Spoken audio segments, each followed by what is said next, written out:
Saint Hubert, Hermit, Bishop, 727. As I took up his relics, I saw the holy bishop.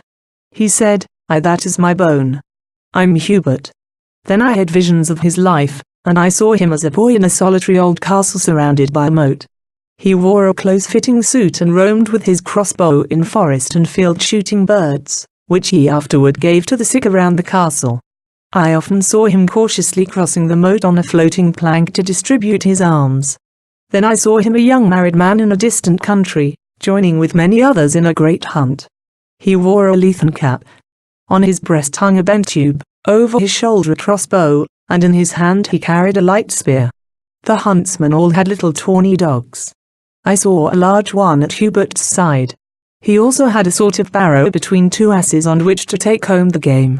The hunters crossed a vast, wild district to the scene of action, a broad plain near a running stream. Hubert and his dogs followed a small yellow stag for a long time.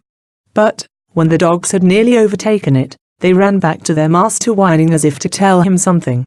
The stag paused, looked at Hubert, started on again pursued by the dogs until the latter, as before, ran back to their master. This they repeated several times. At last, Hubert set the hounds of his fellow sportsmen on it. But they, too, came running back whining. Hubert's eagerness increased, and he noticed now that the stag grew larger and larger. He renewed the chase more ardently than before until he was far ahead of his companions, following the stag, which still seemed to increase in size. He pursued it to a dense thicket. Here he thought it would entangle its horns and be unable to proceed, but, to his surprise, the animal pressed through without difficulty, whilst he himself, accustomed to clear all sorts of hedges, followed only with effort. And now the stag paused.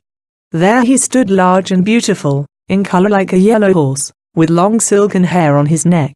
Hubert stood on his right, his spear raised to strike, when suddenly the animal cast upon him a glance full of gentleness, and behold, right between its antlers, shone a dazzling crucifix. Hubert sank on his knees and sounded his horn. When his companions came up, they found him unconscious. The apparition was still visible. But soon the crucifix vanished, the stag resumed its original size and disappeared. Then I saw Hubert borne back to the house on the barrow between the asses. He was a Christian. His father seemed to be an impoverished duke, for his castle was greatly out of repair. When a boy, Hubert had had in a wilderness an apparition of a youth who invited him to follow him alone. But the happy impression then produced had been dispelled by his love for the chase. On another occasion he pursued the lamb until the little creature took shelter in a thorn bush. Hubert built a fire around it, but the flames and smoke turned upon himself, leaving the lamb unharmed. Hubert was taken back so ill that it was thought he would die. He was deeply contrite, and he promised, if God would prolong his life, he would hereafter serve him faithfully. He recovered, his wife died, and I saw him clothed in a hermit's garb. He was favored with a vision in which he received as a reward for his self-victory that all the ardor and energy of his baneful passions should be changed into the gift of healing. By the imposition of hands he cured both soul and body of all maladies engendered by wrath, fury, or thirst for blood. He even cured brute animals. He laid his girdle in the jaws of mad dogs, and they were instantly cured. I saw him baking and blessing little loaves, round for men, oblong for brutes, with which he cured madness. I saw, as a certain fact, that whoever confidently invokes this saint will be protected by his merits and healing power against the attacks of rage and madness. I saw Hubert also in Rome, and the Pope, in consequence of a vision, consecrating him bishop.